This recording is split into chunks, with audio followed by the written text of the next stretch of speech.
ஆன்மீக நண்பர்கள் அனைவருக்கும் பால அறிஞ்சுவேகம் யூடியூப் சேனல் சார்பாக இனிய நல்வணக்கம். இந்த நாள் உங்கள் அனைவருக்கும் இனிய நாளாக அமையட்டும். இன்று அதிசக்தி வாய்ந்த விகட் சங்கடகர சதுர்த்தி. இந்த பொருள்ல பிள்ளையார் செய்து உங்க கையால தண்ணீர்ல கரைத்தா பல கோடி ரூபாய் கடனும் 10 நாள்ல கரைந்து போகும். பணம் மலை போல் குவியும். ஓம்கார வடிவமான விநாயக பெருமான் தான் தடைகள் கவலைகளை நீக்கி மகிழ்ச்சிகரமான வெற்றிகரமான வாழ்க்கையை நமக்கு தரக்கூடியவர். ஞானம், நினைவாற்றல், புத்தி கூர்மை இதை தருவதோட எப்படிப்பட்ட கிரகதோஷங்களிலிருந்தும் நம்மை விடுவிக்கக்கூடியவர். விநாயகரை வழிபாடு செய்வதற்கு ஏற்ற திதியா சதுர்த்தி திதி இருக்கு. விநாயகரை எப்படி வழிபட்டாலும் அவருடைய அனுகிரகம் நமக்கு கிடைக்கும். அவருக்கு என்ன படைத்து வழிபாடு செய்தாலும் அன்போடு அதை ஏத்துக்கிட்டு அருள் செய்யக்கூடிய எளிமையான தெய்வம் தான் விநாயக பெருமான். வழிபாடு செய்வதற்கு நம்ம வீட்டுல விநாயகருடைய திருவுருவப்படம் இல்லை அப்படின்னா கூட எளிமையா மஞ்சள் இல்லைன்னா சாணத்துல பிள்ளையார் பிடித்து வைத்து நாம வழிபாடு செய்தாலும் அதுல எழுந்தருளி அருளை வழங்கக்கூடிய தெய்வம் விநாயகர். அப்படிப்பட்ட அற்புதமான தெய்வமான விநாயகரை தேய்பிரை சதுர்த்தியான சங்கடகர சதுர்த்தியில வழிபடுவது நம்ம வாழ்க்கையில் அனைத்து விதமான நலன்களை அள்ளித்தரும் அப்படின்னு சொல்லப்படுது. சித்திரை மாத சங்கடகர சதுர்த்தியில விநாயகரை நாம எந்த முறையில வழிபாடு செய்தா இந்த ஆண்டு முழுவதும் கடன் வராமலும் துன்பம் வராமலும் கஷ்டம் வராமலும் இருக்கும், அது குறித்த ஆன்மீக தகவலை தான் இந்த பதிவுல மிக தெளிவாகவே எடுத்து சொல்லியிருக்கேன். அது கூடவே சித்திரை மாத சங்கடகர சதுர்த்தியோட சிறப்பு குறித்தும் சொல்லியிருக்கேன். அதனால பதிவை கடைசி வரைக்கும் முழுமையா பாருங்க. அப்பதான் நான் சொல்லியிருக்கக்கூடிய முழு தகவலும் உங்களுக்கு சேரும். வாங்க பதிவுக்குள்ள பெறலாம். அதுக்கு முன்னாடி இதுவரைக்கும் நீங்க பால அறிஞ்சுவேகம் யூடியூப் சேனல் சப்ஸ்கிரைப் பண்ணாம இருந்தீங்கன்னா சப்ஸ்கிரைப் பண்ணிட்டு அப்படியே மறக்காம பக்கத்துல இருக்கிற பெல் பட்டனையும் கொடுத்து வச்சுக்கிறீங்க. அப்பதான் நான் போடக்கூடிய ஆன்மீக தகவல் அடங்கிய வீடியோக்களோட நோட்டிபிகேஷன் உங்களுக்கு உடனுக்குடன் வந்துகிட்டே இருக்கும். திதிகள்ல 4வது திதியா வர்றதா சதுர்த்தி. முழு முதற் கடவுளான விநாயக பெருமானை வழிபாடு செய்வதற்கு உரிய நாள் இந்த சதுர்த்தி திதி. மாதந்தோறும் வளர்பிறை தேய்பிறை அப்படின்னு 2 சதுர்த்திகள் வரும். விநாயக பெருமான் அவதரித்த ஆவணி மாதத்துல வரக்கூடிய வளர்பிறை சதுர்த்தியை மட்டும்தான் நாம விநாயகர் சதுர்த்தியா கொண்டாடிட்டு வரோம். ஆனா மற்ற மாதங்கள்ல தேய்பிறையில் வரக்கூடிய அந்த சதுர்த்தியை தான் சங்கடங்கள் தீர்க்கும் சங்கடகர சதுர்த்தியா சிறப்பா கொண்டாடிட்டு வர்றோம். அனைத்து மாதங்களிலும் வரக்கூடிய சங்கடகர சதுர்த்தி அப்படின்றது மிகவுமே விசேஷமானது. அப்படின்னா கூட தமிழ் வருடத்தோட முதல் மாதமா வரும் சித்திரை மாதத்தில் வரக்கூடிய ஒவ்வொரு திதிகளும் சிறப்புடையதா சொல்லப்படுது. இதுக்கு காரணம் நம்முடைய பஞ்சாங்க கணிப்புகளும் சரி ஜாதக கணிப்புகளும் சரி சூரியன் சந்திரனுடைய இயக்கத்தை அடிப்படையாக கொண்டுதான் அமையுது. சூரியன் மிகச் சரியா கிழக்கு திசையில உதிக்கக்கூடிய மாதம் தான் இந்த சித்திரை மாதம். சூரியன் தன்னுடைய புதிய பயணத்தை துவங்கக்கூடிய மாதம் அப்படின்றதுனால சித்திரை மாதத்தில் வரக்கூடிய சங்கடகர சதுர்த்தி மிகவும் முக்கியமானதா சொல்லப்பட்டிருக்கு. பொதுவா சங்கடகர சதுர்த்தி அப்படின்றது விநாயக பெருமானுடைய அருளை பெறுவதோட சந்திரதோஷ நிவர்த்திக்கான நாளாகவும் பார்க்கப்படுது. இதற்கு பின்னாடி பார்த்தீங்கன்னா அதாவது இந்த சங்கடகர சதுர்த்தி உருவானதுக்கு பின்னாடி ஒரு புராண கதையும் சொல்லப்படுது. அந்த புராண கதையும் நாம இப்ப தெரிஞ்சுக்கலாம். சந்திரன் மிகவும் அழகானவன் அப்படின்ற ஒரு ஆணவம் அவருக்கு ஏற்பட்டது. அந்த ஆணவத்தோட காரணமா ஒரு முறை கைலாயத்துல நந்தி தேவர் மத்தளம் இசைக்கிறப்போ அதுக்கு விநாயகர் பூத கணங்களோடு இணைந்து நடனமாடிக்கிட்டு இருந்தாரு. இதை பார்த்த சந்திரன் விநாயகருடைய உருவத்தை கேலி செய்து ஏளனமா பேசுறாரு. இதனால கோபம் வந்த விநாயகர் அழகால் ஏற்பட்ட ஆணவத்தால் என்னை கேலி செய்த உன்னுடைய அழகு தேய்ந்து போகட்டும் அப்படின்னு சந்திரனுக்கு ஒரு சாபம் கொடுத்துடுறாரு. தன்னுடைய தவறை உணர்ந்த சந்திரன் தன்னுடைய சாபம் தீர சிவபெருமானி கிட்ட போய் வழி கேட்கிறாரு. விநாயகன் கொடுத்த சாபம் தீரணும் அப்படின்னா அவருக்குரிய சதுர்த்தி திதியில அவரை வழிபாடு செய் அப்படின்னு சொல்லிட்டு சிவபெருமானும் சந்திரனு கிட்ட சொல்லிடுறாரு. சந்திரனும் விநாயகரை வேண்டி சாப நிவர்த்தியும் பெற்றாரு. தேய்பிரை சதுர்த்தியில் தன்னை வழிபாடு செய்றவங்களுடைய மன சங்கடங்களை தான் நீக்குவதாக விநாயகரும் வரம் கொடுத்துடுறாரு. ஜோதிட சாஸ்திரத்தின்படி சந்திரனை மனோகாரகன் அப்படின்னு சொல்லுவாங்க. ஒருவருடைய மனதில் ஏற்படக்கூடிய துன்பம், மகிழ்ச்சி, குழப்பம், பதற்றம் இந்த மாதிரியான பலவிதமான உணர்வுகளுக்கு சந்திரனே காரணமா இருக்காரு. அதனால சந்திரனால ஏற்படக்கூடிய மன வேதனைகள் கஷ்டங்கள் நீங்கணும் அப்படின்னா சந்திரனுக்கு சாப நிவர்த்தி கிடைத்த சங்கடகர சதுர்த்தி திதியில நாமும் விநாயக பெருமான வழிபாடு செய்யணும்.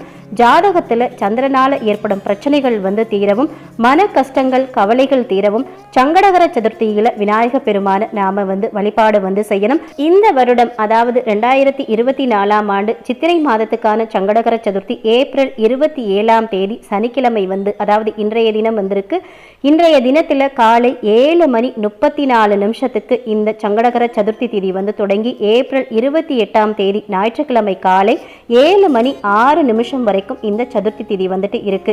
சித்திரை மாதத்தில் வரக்கூடிய சங்கடகர சதுர்த்திக்கு தான் விகட் சங்கடகர சதுர்த்தி அப்படின்னு சொல்லப்படுது. சனி பகவானால பிடிக்க முடியாத கடவுளான விநாயக பெருமானை சனிக்கிழமையில் வரக்கூடிய சங்கடகர சதுர்த்தி திதியில நாம வழிபாடு செய்யறப்போ சனி பகவானால் ஏற்படும் பாதிப்புகளும் வந்துட்டு குறையும். சித்திரை மாத சங்கடகர சதுர்த்தியில விநாயகரை வழிபாடு செய்தா வருடம் முழுவதும் எந்த விதமான துன்பமும் ஏற்படாமல் விநாயக பெருமான் நம்மை காத்தருள்வார் அப்படின்றது வந்துட்டு நம்பிக்கை. இந்த வருடம் முழுவதுமே நமக்கு துன்பம் ஏற்படாமல் இருக்கணும் அப்படின்னா இன்றைய தினம் விநாயக பெருமானுக்கு விரதம் இருந்து இந்த சதுர்த்தி வழிபாடு நாம வந்து கடைபிடிக்கலாம். அப்படி விரதம் இருக்க முடியாதவர்கள் எளிமையான உணவுகளை எடுத்துக்கிட்டும் நீங்க இந்த வழிபாட்டை வந்து செய்யலாம். அதுல எந்த ஒரு தவறும் வந்து கிடையாது. பொதுவா சங்கடகர சதுர்த்தி வழிபாடு அப்படின்னாவே மாலை நேரத்துல செய்வது மிகவும் சிறப்பாகவே வந்து சொல்லப்பட்டிருக்கு. குறிப்பாக இந்த சனிக்கிழமை என்று வந்திருக்கக்கூடிய இந்த சங்கடகர சதுர்த்தி திதியில எந்த பொருள்ல பிள்ளையாரை செய்து நாம தண்ணீர்ல கரைத்தா நமக்கு கடன் பிரச்சனையே வந்துட்டு வராது. அது மட்டுமல்லாம நமக்கு இருக்கக்கூடிய பல கோடி ரூபாய் கடனும் தீரும். அது குறித்து நாம வந்து தெரிஞ்சுக்கலாம். இன்று மாலை 6 மணிக்கு மேல உங்க வீட்டு பூஜை அறையில இருக்கக்கூடிய விநாயகருடைய படத்துக்கு அருகம்புல்லால அலங்காரம் வந்து பண்ணிட்டு பூஜை அறையில தீபம் வந்து ஏற்றி வச்சிடுங்க.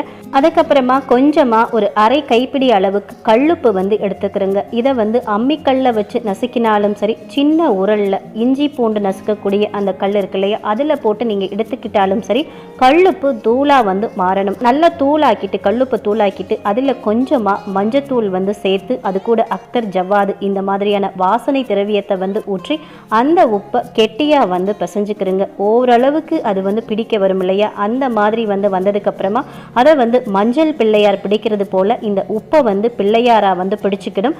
இப்போ வந்து பார்த்தீங்கன்னா நமக்கு உப்பு பிள்ளையார் வந்து ரெடி ஆகிட்டாரு. இப்படி பிடித்த இந்த உப்பு பிள்ளையாரை ஒரு பித்தளை தட்டோ அல்லது ஒரு காப்பர் தட்டு, செம்பு தட்டு வந்து எடுத்துட்டு அது மேல ஒரு வெற்றிலையை வைத்து இந்த உப்பு பிள்ளையாரை வந்து வைக்கணும். எந்த தட்டுமே இல்லை அப்படின்ற பட்சத்துல பாக்குமட்ட தட்டுல கூட வெற்றிலை வந்து வைத்து அந்த வெற்றிலை மேல இந்த பிள்ளையாரை வந்து வச்சுடுங்க. வச்சுட்டு நீங்க பிடித்த பிள்ளையாருக்கு மஞ்சள் குங்குமம் போட்டு வைத்து இந்த பிள்ளையாருக்கு முன்னாடி வந்து பார்த்தீங்கன்னா ஒரு விளக்கு வந்து ஏற்றி வைத்திடுங்க. கொஞ்சம் அருகம்புல்லும் பிள்ளையாருக்கு வந்து வச்சிடுங்க. இந்த பிள்ளையாரை வந்து செய்யறப்போ உங்களுக்கு இருக்கக்கூடிய கஷ்டங்கள் வந்து தீரணும் அப்படின்னு மனதில் வந்து நினைச்சுக்கிட்டே நீங்க பிள்ளையார் வந்து பிடிங்க. பிள்ளையாருக்கு முன்னாடி வந்து அமர்ந்து ஓம் விக்னங்களை தீர்க்கும் விநாயகா போற்றி அப்படின்ற இந்த மந்திரத்தை ஒரு 108 முறை வந்து உச்சரிக்கணும். அருகம்புல்லால பிள்ளையாருக்கு இந்த மந்திர உச்சாடனம் செய்யறப்போ அர்ச்சனை செய்வது அப்படின்றது மிக மிக சிறப்பா வந்து சொல்லப்பட்டிருக்கு. இப்போ உங்களுக்கு வேற ஏதாவது விநாயக பெருமானுடைய மந்திரம் தெரிந்தாலும் நீங்க சொல்லலாம், தவறு வந்து கிடையாது. விநாயக பெருமானுடைய காயத்ரி மந்திரங்கள், துதி மந்திரங்கள், 108 போற்றி கூட நீங்க வந்து சொல்லிக்கலாம். இருக்கக்கூடிய கஷ்டங்கள் எல்லாம் சீக்கிரம் சரியாகணும் அப்படின்ற பிரார்த்தனையை மட்டும் ஆள் மனதில் நீங்க நல்லா விநாயக பெருமானு கிட்ட வந்து வச்சுடுங்க. இறுதியா தீபதூப ஆராதனை வந்து காமித்து உங்களுடைய வழிபாட்டை வந்து நிறைவு பண்ணிக்கிறீங்க. இன்றைய தினம் விநாயக பெருமானுக்கு நெய்வேத்தியமா வந்து சுண்டல் வந்து படைக்கலாம். கொழுக்கட்டை செய்வது படைக்கிறது அப்படின்றது மிக மிக வந்து சிறப்பு. முடிந்தவர்கள் செய்து படைக்கலாம், முடியாதவர்கள் 2 கல்கண்டு வைத்தால் கூட போதுமானதுதான். பிள்ளையாருக்கு நிவேதினமா உங்களால முடிஞ்சதை நீங்க வந்து வச்சிருங்க போதும். வழிபாட்டை வந்து முடிச்சுட்டு இந்த பிரசாதத்தை வந்து சாப்பிட்டு விரதம் இருந்தீங்க அப்படின்னா நீங்க உங்களுடைய விரதத்தை வந்து முடிச்சுக்கலாம். இந்த உப்பு பிள்ளையார் உங்க வீட்டு பூஜை அறையில இந்த நாள் இரவு முழுவதுமே அப்படியே வந்துட்டு இருக்கட்டும். நாளை காலை, அதாவது ஞாயிற்றுக்கிழமை காலையில எழுந்துட்டு மறுநாள் காலையில எழுந்துட்டு உங்க வீட்டு பூஜை அறையில தீபத்தை வந்து ஏற்றி வச்சுட்டு கஷ்டங்கள் வந்து கரைந்து போகணும் அப்படின்னு ஒரு சின்ன கிண்ணத்துல நல்ல தண்ணீர் வந்து எடுத்துக்கிறீங்க. எடுத்துட்டு நீங்க பிடிச்சு வச்சிருக்கக்கூடிய இந்த பிள்ளையார அந்த தண்ணியில போட்டு கரையுங்க. அப்படி கரைக்கிறப்பையும் உங்களுக்கு இருக்கக்கூடிய கடன் கஷ்டம் அனைத்தும் கரைந்து போய்விட்டது அப்படின்னு மனதார வந்து நினைச்சுக்கிறீங்க. இந்த சின்ன பரிகாரம் உங்களுக்கு பெரிய அளவுல வந்து பலன் கொடுக்கும். இந்த வழிபாட்டை இந்த சங்கடகர சதுர்த்தி இல்லாம அடுத்து வரக்கூடிய அனைத்து சங்கடகர சதுர்த்தி தினத்திலும், அதாவது உங்களுடைய பிரச்சனை வந்து தீர வரைக்கும் நீங்க இந்த ஒரு வழிபாட்டை தொடர்ந்து செஞ்சுக்கிட்டே இருக்கலாம். இந்த வழிபாட்டை பொறுத்த வரைக்கும் தேய்பிரை சதுர்த்தியில செய்வது மிகவும் சிறப்பு. நாம தேய்பிரை சதுர்த்தியை தான் சங்கடகர சதுர்த்தி அப்படின்னு சொல்லுவோம். வரும். இது ஒவ்வொரு தமிழ் மாதத்திலையுமே இந்த சங்கடகர சதுர்த்தி விரதம் வந்துட்டு வரும். அந்த நாளை நீங்க கேலண்டர்ல வந்து போட்டிருப்பாங்க, அந்த நாளை குறிச்சு வச்சுக்கிட்டு ஒரு மாதமும் வரக்கூடிய சங்கடகர சதுர்த்தி அன்னைக்கு இந்த வழிபாட்டை வந்து தொடர்ந்து இந்த ஒரு சின்ன பரிகாரத்தை தொடர்ந்து செஞ்சு பாருங்க. உங்களுக்கு எப்படிப்பட்ட பிரச்சனைகளா இருந்தாலும், தீர்வு கிடைக்காத பிரச்சனைகளா இருந்தாலும், எவ்வளவு பெரிய கடன் இருந்தாலும் அது தீரக்கூடிய வழியை விநாயக பெருமாள் நிச்சயமா உங்களுக்கு வந்து காட்டி கொடுப்பார். நம்பிக்கை இருக்கிறவங்க நம்பிக்கையோட இதை வந்து முயற்சி செஞ்சு பாருங்க. அதுவும் இன்றைய தினம் வந்து பாத்தீங்கன்னா இந்த குரோதி தமிழ் வருடத்தோட சித்திரை மாத முதல் சங்கடகர சதுர்த்தி தினம். அதனால இந்த நாளை யாருமே வந்து தவற விடாதீங்க. இந்த நாள்ல வழிபாடு செய்தோம் அப்படின்னா இந்த வருடம் முழுவதுமே நமக்கு எந்த விதமான பிரச்சனையும் வராது. கடன் இருந்தாலும் கடன் பிரச்சனை வந்துட்டு வராது, அனைத்துமே வந்து தீர்ந்து விடும். பண கஷ்டம் தொடர்பான பிரச்சனைகள் அனைத்தும் வந்து தீர்ந்து பண வரவில் நல்ல மாற்றங்கள் இருக்கும் அப்படின்னு வந்து சொல்லப்படுது. விநாயக பெருமானுடைய அருளை பெறுவதற்கு அற்புதமான நாள். உங்கள் வீட்டு பக்கத்தில் விநாயகருடைய கோவில் இருக்குது அப்படின்னா கோவிலுக்கு போகக்கூடிய வாய்ப்பு இருக்கிறவங்க இன்றைய தினம் வந்து பார்த்தீங்கன்னா மாலை நேரத்தில் சங்கடகர சதுர்த்தி பூஜை வந்து நடக்கும். விநாயக பெருமானுக்கு உங்களால் முடிஞ்ச அபிஷேக பொருள்கள் வந்து வாங்கி கொடுங்க. அங்கே நடக்கக்கூடிய அபிஷேகத்தை வந்து பார்த்துட்டு கொஞ்ச நேரம் கோவிலில் வந்து உங்களுக்கு இருக்கக்கூடிய கஷ்டத்தை விநாயக பெருமான்கிட்ட சொல்லி மனதார வந்து வேண்டிக்கிட்டு வாங்க. நிச்சயம் விநாயக பெருமானுடைய பரிபூரண அருள் உங்கள் அனைவருக்கும் கிடைக்கும் அப்படின்னு சொல்லி இந்த பதிவை இதோடு நிறைவு செய்கிறேன். இந்த பதிவு உங்கள் அனைவருக்கும் மிகவும் பயனுள்ள பதிவாக இருந்திருக்கும் நினைக்கிறேன். இந்த பதிவு பிடிச்சிருந்தா லைக் பண்ணிட்டு உங்க நண்பர்களுக்கும் ஃபேமிலி மெம்பர்ஸ்க்கும் ஷேர் பண்ணுங்க, அவர்களும் பார்த்து பயன்பெறட்டும். இந்த பதிவை பத்தின கருத்துக்களையும் உங்களுடைய சந்தேகங்களையும் கமெண்ட் செக்ஷன்ல சொல்லுங்க. மற்றொரு நல்ல பதிவில் சந்திப்போம். அதுவரை உங்களிடமிருந்து விடைபெறுவது உங்கள் பாலா. நன்றி, வணக்கம், வாழ்க வளமுடன்.